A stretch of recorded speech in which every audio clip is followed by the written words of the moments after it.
सनितपुर जिल्लानि साफ्रोमबो रायजो राजानिसिम आङो गोसो गोरबोनि सिबिनायखौ बावहरो। बे ओनसोलनि गासैबो मुंख्लंफोरनिसिम आंनि खुलुमनायखौ बावहरो। बे सोमावसारनाय समाव न' बां सावजानाय, बायदिसिना पुलिस मिलिटारिजों बुजानाय जोंनि दुखुथिया साफ्रोमबो बर' बिदा फंबायफोरनिसिमबो आङो गोसो गोरबोनि अननायखौ बे समाव बावहरबाय। दा मानगोनां रायजोफोर, आङो बारा गोलाव बुंनो सानाखिसै। दिनै एबसुनि आफादगिरिया बाहागो लानानै बुंनांगौ खोथाखौ बुंलांजोब्बाय। जोङो नोंथांमोननि आशीर्बादाव सोमावसारनायाव बाहागो लाबोनानै दिनैहाय बिटिआर खुंथाय फैनाय लोगो लोगो बे खुंथायखौ सामलायनो थाखाय रायजो राजानि अननायाव एसे खाबु मोनदों। गोबां समाव आङो नोंथांमोननि सिगाङाव, रायजो राजाफोरनि सिगाङाव मेल मिटिंआव माखासे बिबुंथिफोरखौ होबोबाय। नोंथांमोना बयबो खोनाखाबाय आरो बांसिन आंनि बिबुंथिनि गेजेरजों आङो राजखान्थियाव बाहागो लाया होननानै गोदोनिफ्रायनो बुंबोदोंमोन। आरो आंनि गोसो गोरबोआव सोंनानै नायोब्ला दिनैबो आंहा राजखान्थि खालामनो हानायनि मोनसे गोसोआ दाबो आंनियाव फैयाखै। आङो गावखौनो सासे राजखान्थिगिरि एबा पलिटिशियान बायदियै दानो मालाबाबो सानाखै। नाथाय मानगोनां रायजोफोर, मोनसे हारिया थांना थानांगौब्ला गोबां रोखोमै हाबा मावनो गोनां जायो। जोङो सोमावसारनो गोनां जायो, जोङो जुजिनो गोनां जायो, सोरबा थै आरो जिउ होनो गोनां जायो। आरो बेजों लोगोसे हारिनि गुबुन गुबुन बिथिंफोरखौ जौगाहोनो थाखाय सोरबा धोरोम आफादाव, सोरबा हारिमु आफादाव, सोरबा आबादारि आफादाव, सोरबा थुनलाइ आफादाव, सोरबा आइजो आफादाव, सोरबा फरायसा आफादाव, सोरबा राजखान्थियाव थानानै खामानि मावनो गोनां जायो। दा गुबुन गुबुन आयदायाव, गुबुन गुबुन बिथिङाव, गुबुन गुबुन आफादफ्राव थानानै हाबा मावग्रा मानसिफ्रा जेब्ला गोसो गोरबोजों हारिखौ मोजां मोननानै अननानै सिबिनानै हाबा मावो, अब्ला हारियाव अलखद फैया। जेब्ला गुबुन गुबुन आफादाव थानाय जोंनि दैदेनगिरिफ्रा गावनि मावनो गोनां हाबाफोरखौ गोसो होनानै मावा, अब्ला जोंनि हारियाव गोबां अलखद फैयो, जेंना फैयो। दा बेबायदिनो मोनसे थासारि थांनाय 30-40 बोसोराव जोंनि हारियाव नुजाबोदों। बिग्रायारिफ्रा मोनसे लामाजों थाङो, राजखान्थियाव थाग्रा मानसिफ्रा मोनसे लामाजों थाङो। मोनसे समाव पिटिसि एबसुनि दाङाबाजि जादोंमोन, बिनि उनाव बिएलटिएमडिबिनि दाङाबाजि जादों, आरो बिनि उनाव फैनानै बिपिएफ बिपिपिएफ मोनसे दाङाबाजि जादों। आरो थांनाय 20 बोसोराव बिपिएफ हान्जाया बिटिसि ओनसोलखौ सामलायदों। बे सामलायनायानो बर'फोरनि पावारनि सेन्टार जानानै दङमोन। बिटिसिआनो बर'फोरनि पावार सेन्टारमोन, गोहोनि सेन्टार। नाथाय बे पावार सेन्टाराव थानाय मानसिफ्रा बर'नि गोबां माहारि आफाद, एबसु बायदि आफादखौ मालाबाबो जोथोन लाबोआखै, मान होबोआखै, अनबोआखै। बिथांमोना एबसुनि एमडिबिनि गांनाय उखैनाय, लुबैनाय, सोमावसारनाय, हास्थायनायनि हेंथायैसो गसंबोदों। बर'नि माहारिनि सक्तिखौ बिथांमोना सरकाराव बाहायनो, सरकार सामलायनायाव, राजखान्थि सामलायनायाव बाहायनो नाजाबोदों। जायनि थाखाय जोंनि हारिनि जेंनाया सुस्रांजानो नागारनानै गोबां बेले बेजे महर मोनदोंमोन। आरो बेबायदि थासारियावनो मोनसे समाव बेसेबांबा गोख्रों बुहुमनि मानसिखौनो सोमोनांहोनो हानाय, भारतनि मानसिखौनो सिगिनो हानाय, आसामनि मानसिफोरखौ सिगिनो हानाय एनडिबिनि सोमावसारनाया थेर बेथेर जानायनि लामायाव फैबायमोन। मोनसेनि उनाव मोननै, मोननैनि उनाव मोनथाम, मोनथामनि उनाव मोनब्रै गावस्रानानै एनडिबिनि सोमावसारनायखौनो थेर बेथेर खालामनो नाजाबायमोन माखासे खैसारि खालामग्रा राजखान्थि दैदेनगिरिफ्रा। नाथाय दिनै जोङो बाख्नायनांगोन, साबायखर बावनांगोन। दिनै जाय बिथाङा बिटिआर सरकाराव डिपुटि चिफ जाबाय, गबिन्द बसुमतारी बिथांनि दैदेननायाव, बिथांनि जे सैज्य खालामनो हानाय गोहो, गोलाव समसिम नायहरनो हानाय, इयुन नोजोर लानो हानाय गोहो, आरो बिथांनि जे लिडारशिप, बिनि गेजेरजोंनो जेरैखि जाया गाबथानानै, आरो जों दुलाराय बर' फरायसा आफादा बिथांजों थाफानानै जों बयबो ज'यै खौसेयै बे मुभमेन्टखौ, बे सोमावसारनायखौ मोनसे मान सन्माननि गेजेरजों थांनाय 23 जानुवारियाव फिनिशिं खालामनो हादों। दा बियो जोंनि थाखाय बेसेबांबा मोनसे गिदिर जारिमिन मानगोनां रायजो राजा बिथांमोन। जोंनि सरकारानो एकर्डनि हेंथायै गसंदोंमोन, जेराव जोंनि मोनसे सोमावसारनायखौ मान सन्माननि गेजेरजों फिनिशिंआव लाबोनानै हारिनि थाखाय माबा मोनसे बिना लाबोनांगौ, बेबायदि समाव सरकाराव थाग्रा हाग्रामा महिलारिफोरा जोंनि हेंथायै गसंदोंमोन जोबोद दुखुनांथाव बाथ्रा आरो दिनै एबसुनि आफादगिरिया बुंनाय बायदि आंबो बुंनांगोन बर'नि सा 12 एमएलए सा 22 एमएलए साथाम मन्त्रि चिफ डिपुटि चिफ जेसेबां गिदिर गिदिर लिडारफोर दङ एमपि एमएलए जोंनि हेंथायै गसंदोंमोन आरो बै समाव जोंनि हारिनि नङाब्लाबो बिथां अशोक चन्द्रआ जोंजों साया बायदि थाफाना खामानि मावदोंमोन दा बिथांखौ एबसुनि आफादगिरिया जेरैबायदि बाख्नायदों आंबो दिनै बुंनांगोन धिकाजुलिनि आइ आफा रायजो राजाया 5 बोसोर सिगाङाव बिथांखौ देरहाहोनायानो बर' हारिनि नैबे जेंनाखौ सुस्रांनायाव बेसेबांबा गिदिर खामानि मावनाय जादों दा बिथांनि फारसे जोंहा दाहार थानानै दङ नैबे एपनि बेलायाव आं बिथांखौ साबायखर बावो दा सनितपुर जिल्लानि रायजो राजा नोंथांमोन दिनै माखासे खोथाखौ जोङो अपेनलि बुङाखैमोन मानोना जोंनि सुथुरा गोबां जोंखौ आगानफ्रोमबो सुथुरफ्रा हेंथा होनो नागिरो दिल्लीयावबो सोरबाया हेंथा होयो दिसपुरावबो हेंथा होयो आरो बड'लेण्डआवथ' सानफ्रोमबो नोंथांमोना नुबाय इलेक्सननि समाव बेसेबांबा बुलायनाय बायदिसिना एटाक खालामलायनाय बे थासारिखौनो माखासे मानसिफ्रा थांनाय 17 बोसोराव खालामबोदों दा नंखायनो रायजोफोर एकता जाबाय आरो बे एकताव आं नोंथांमोननि सिगाङाव बुंदोंमोन एकतखौ ओइखालिसो खालामगोन जिखालि गभर्नमेन्टआ सानजाहा सिमाखौ बारायगोन होननानै जोंनि सिगाङाव खोथा होगोन आरो बिथांमोना जेला सानजानि सिमाखौ बारायगोन होननानै बुंबाय अब्ला जों आलादा रायजोखौ दोनथ'नानैब्लाबो जों एकत खालामनो थाखाय राजि जादों आरो दिनै बिटिआर सरकार दाखांनायनि उनाव आंनि आरो गबिन्द बसुमतारीनि आरो दुलाराय बर' फरायसा आफादनि जोंनि बयनिबो खामानिया जाबाय जोंनि सानजाहानि सिमाखौ रैखा खालामनांगौ राजखान्थिनि नामाव राजखान्थि खालामनो फैयाखै राजखान्थिनि नामाव राजखान्थि खालामनो फैयाखै हारि दानायनि राजखान्थि खालामनो फैयो नंखायनो बिटिआर ओनसोलाव गासैबो रायजो राजाफोरनि सिगाङाव आं बुंदों जोंनि साख्रिया राजखान्थिनि साख्रिया साननै थायोना सानथाम थायो बिदि खोथा गैया नाथाय सोरबा उल्टा उल्टि खामानि मावनाय मानसिखौ जों रावबो रेहाय नङा जायफोर सोबख'दों नासयदों थगायदों गादबदों राजखान्थिनि नेताबाबो अफिसारबाबो बिथांमोनखौ रावखौबो रेहाय होनाय नङा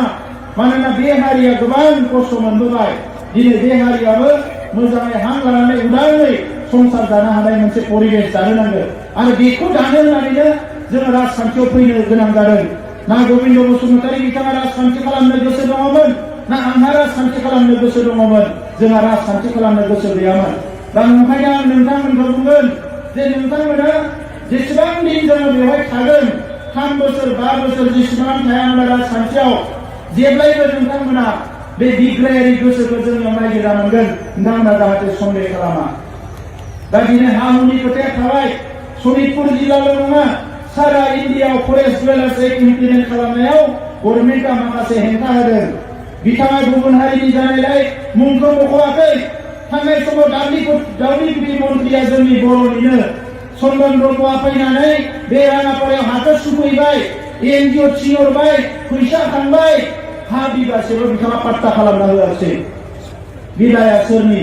जोंनिनो मानसिफोरनि दाय थांनाय 15 बोसोराव मालाबा आब' प्रमिलाया दाब्लिउपिटि मन्थ्रि जादों मालाबा चन्दन ब्रह्मआ दाब्लिउपिटि मन्थ्रि जादों आरो हा हु होनांगौनि बिबाना दाब्लिउपिटिनि सायावमोन नाथाय दिनैसिम बेसेबांबा नाजानायनि उनावबो दाब्लिउपिटिआ बे खामानिखौ मावथ'वासै बिथाङा रायलायनानै पद्म हाजरिका बिथांखौबो गुरै खालामबाय माखासे एमएलएफोरखौ गुरै खालामबाय बिथांमोना हा होनो रेडि जाबाय आंजोंबो रायलायबाय जेंना खालामला नाथाय जोंनि मन्थ्रियासो हा हु होनायाव बिथांमोना हेंथा होबाय दा दिनै राजखान्थिनि थाखाय उल्टा पाल्टा खोथा बुंदों बिथांमोना बुङो नाथाय नंगुबै खामानिखौ बिथांमोना मावाखै दा ओंखायनो जों नाजादों फैगौ एसेम्बलि इलेक्सनाव जाय हारिनि हेंथा खामानि मावग्रा बिथांमोनखौ फेजेनजोबनानै मोजां मानसिखौ लाबोनानै हां मोनसेयावनो बे जेंनाफोरखौ जों फोजोबजोबनांगोन मानोना हारिया गासैबो अधिकारखौ जोङो मोननांगोन दा ओंखायनो नोंथांमोना दासान दिनै गामिफ्रा हाबाखै होननानै जोङो नोंथांमोननि थाखाय खामानि मावनाय नङा बुहुमनि बर'फोरखौ खौसे खालामनानै गेरेमसा हारि दानायनि जि एजेन्डा बेखौ बड'फा उपेन्द्रनाथ ब्रह्मआ जोंनो होलांदों आरो बे एजेन्डाखौ मोगथां महर होनो थाखायनो दिनै राजखान्थियाव फैदों दा ओंखायनो दिनै एक्सुलि मिटिङाव फैदों गाबोन समफोर एक्सुलि मिटिङाव लिङाबाबो जों गावनो गामि गामि बेरायफैगोन मा जेंना दङ मा जेंना गैया बेखौ मावनांगौआ बर' फिसा हिसाबै आंनि बिबान दा ओंखायनो एमएलए बिथाङा आं बुंदों बे लामाखौ थाबैनो खालामनानै होनांगौ दै खुरखानायखौ मावनानै होनांगौ बे सारा खामानिखौ बिथांमोना जिखौ हायो मावगोन जिखौ बिथांमोना मावनो हाया बहाबा थानसालि लुनांगौ मन्दिर लुनांगौ बहाबा जोंहा स्कुल कलेजनि जेंना दङ बे गासैबो खामानिखौ मावनांगौ जोंनि बिबान दा मानगोनां रायजोफोर बे खामानि मावनाया बारा गोब्राब नङा नाथाय राजखान्थियाव थाग्रा मानसिफ्रा फुंनि मोनानि जौ बेदरजों गेलेनायखाय जुवा गेलेनायखायसो जोंनि हारिनि खामानिया थालांदों आङो थांनाय 15 अक्ट'आव समायखिरा लानायनि हाबाफारिया जोबलांनायनि उनाव दिनैसिम बे 6-7 दिन 8 दिन अफिसाव जिरायनानै नुबाय बे खामानि मावनाया जेबो गोब्राब नङा जोबोद गोरलैथार जेला मावालासिनो थायो अब्ला खिन्थु बे बारा गोरानिफ्राय गोरा जायो बे बिटिसि एरियाखौ स्कर्पिय गारि गंसे लाना सानसेयाव खेबनै बेरायनो हायो नाथाय 15 बोसोराव जोंनि इएमजिएमफ्रा ना स्कुल नायखो ना लामा नायखो ना दालां नायखो बेरायनायनि नामाव गावनि लोगोफोरनियाव जौ बेदर जाना थांनायनि बादै जेबो खालामा सनितपुरावबो मालाबा फैयो खोनादों हाग्रामाबो फैयो बेथान चन्दन ब्रह्ममोनबो फैयोमोन फैनाय माने बहाबा जौ बेदर जाबाय मिनिबाय रंजा तामसा खालामबाय ब्लक थांबाय रायजो राजानि जेबो खोथा गैला दा बेसो जाबोदोंमोन नाथाय बेनि उल्था खामानि मावनो थाखाय जों फैदों दायो गेरेमसा हारि दानायनि हाबाखौ मावनांगोन आङो लाइमोनफोरखौ खावलायदों गोसो होनानै फराय आबादारिफ्रा गोसो होनानै आबाद माव सारा हारिनि मानसिफोरखौ लानानै बिटिसिआव सरकारखौ जोङो खुंदोंब्लाबो सारा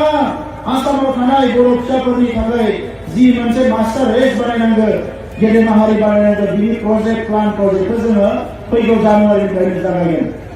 दा ओंखायनो नोंथांमोना जेसेबां जेंना दङ टाइम टु टाइम जोंनोबो मिथिहो जोंबो रायलायगोन 1 तारिखनिफ्राय बिटिसि एरियानि थाखाय टोल फ्री नाम्बार होगोन जोङो सोर न' मोनाखै सोर न' मोनदों मा जादों बिनि टोल फ्री नाम्बार होगोन आरो फेब्रुवारिनि 1 तारिखनिफ्राय सारा आसामनि मानसिफोरनि थाखायबो होगोन जोङो टोल फ्री नाम्बार नोंथांमोना बिनिफ्रायनो मिस कल हरनानै सनितपुराव जे न' मोनाखै बेखौ जोंनो फोरमायहरनो हागोन अब्ला जोंनि बिटिआर सरकारा बिनि एमएलएनो जों बेखौ दैथायहरगोन आरो जों बुंगोन न'खौ नोंथाङा बानायनानै होनांगोन लामाखौ नोंथाङा बानायनानै होनांगोन सारा आसामनि एमएलए मन्थ्रिफोरजों जोङो क'क्राझाराव जिरायनानै क'र्डिनेट खालामजोबगोन आरो जेराव नांलायगोन जेराव धरना होगोन हांगार स्ट्राइक खालामगोन जि खालामगोन नाथाय 5 बोसोराव जोंनि हारिनि महर मुस्रिया सोलायनांगौ बेनो जोंनि गुबै थांखि दा ओंखायनो रायजोफोर आं गोलाव बाथ्रा बुंला उनाव फैबावगोन मोनाबायबो नोंथांमोनखौ लोगो मोननानै जोबोद गोजोननाय मोनदों थांनाय 20 बोसोर गोबां जायगा बेरायबाय मालाबा साइकेल लानानै मालाबा मटर साइकेल लानानै मालाबा थाबायनानै आरो नोंथांमोना जेसेबां अननाय होबाय मान सन्मान होबाय दा बेखौनो लानानै इयुननि समाव हारिनि खामानिखौ मावनो थाखाय जों जानजि खाफ्रादों आरो नोंथांमोननि मदद अननाया अरायसम थागोन आं बेखौ मिजिंथिदों दुलाराय बर' फरायसा आफादा बर' माहारिनि सिनस्रि बे दुलाराय बर' फरायसा आफादखौ जोङो मालाबाबो बावनानै थांनो नाङा जाय जेरावनो थाङा मानो दुलाराय बर' फरायसा आफादखौनो बिन्दो खालामनानै जों हारि दानायनि हाबाफारिखौ जों आवगायलांनांगोन मानसिफ्रा लिडारफ्रा फैयो आरो थाङो गोबांनि साननाया गोबां गोदान साननाय फैयो बे गासैबो साननायनि गुबै बिन्दोआ जायनिफ्राय जागायो बे जाबाय दुलाराय बर' फरायसा आफाद दा ओंखायनो दिनै आं सरकाराव फैदोंब्लाबो माहारिनि हाबा मावनायाव दुलाराय बर' फरायसा आफादा अराय सम गोजौआव थागोन दा बेनिखायनो आं जाय बिथांमोना दिनै सनितपुर जिल्लायाव बिबान मोनबाय गाबोन समफोर दखराफ्राव प्राइमारिफ्राव बिबान मोनगोन आङो एबसुनि बिबानगिरिफोरखौ खावलायदों जे एबसुनि जि गोथारथि बेखौ जों अराय सम लाखिनांगोन आरो माहारिनि खामानि मावनायाव रावजोंबो जाहाथे दुलाराय बर' फरायसा आफादा कमप्रमाइज खालामा दा बेखौनो आङो खावलायो मानोना हारियाव मोनसे आफाद नांगौ बे आफादा हारिनि थाखाय अराय सम गार्ड होनो हायो लिडारशिप होनो हायो बेंनो हायो जोथोन लानो हायो अब्लासो हारिया जौगागोन दा बेखिनि खोथाखौनो बुंनानै बयनिसिमबो अननाय सिबिनायखौ बावहरनानै इयुनाव खौसेयै ज'यै जों हाबा मावलांनो हागोन बेखौ मिजिंथिनानै आंनि बुंनायखौ फोजोबनो सानबाय आरो राजखान्थिया दिनै सोलाय सोल'नि मोनसे बारहावा बारदों दा बेवहाय राजखान्थियाव फैनाय हिसाबै आं नोंथांमोनखौबो खावलायलांनो नागिरो सम आरो थासारिखौ बुजिनानै सनितपुर ओनसोलनि रायजो राजाया जों खौसे जानानै राजखान्थियाव आगान सुरलांगोन नैबे समा जोंनि थाखाय जोबोद गोनां सम बे समाव जोङो गामि सोसननाय गामि दानख'नाय आरो गुबुन गुबुन हाबा मावनायखौ जों आखायाव होदों दा गासैबो बाथ्राफोरखौ जोङो बुंफोरजोबनो हाया दा बेनिखायनो रायजोफोरा बे बाथ्राखौ एबसुआ बुंनाय बायदियै बुजिनानै जाहाथे खामानिफोरखौ मावो आं बेखौनो खावलायनानै आंनि बुंनायखौ फोजोबबाय गोजोन्थों आरो बयनोबो गोदान बोसोर 2021 मायथाइनि गाहाम हामलायनायखौ बावहरबाय अबंलावनि खाथियाव आरज गाबदों 2021 मायथाइयाव नोंथांमोना बयबो अनलायनानै न'खराव संसार जानो हागोन जोंनि फरायसाफ्रा मोजां सोलोंथाइ लानो हागोन समाजनि दैदेनगिरिफ्राबो जाफुंसार जागोन बयनिबो न'आव सुख सान्थिया थागोन बेनि थाखाय अबंलावनि खाथियाव आरज गाबनानै आङो बयनिसिमबो खुलुमनानै आंनि बुंनायखौ फोजोबबाय गोजोन्थों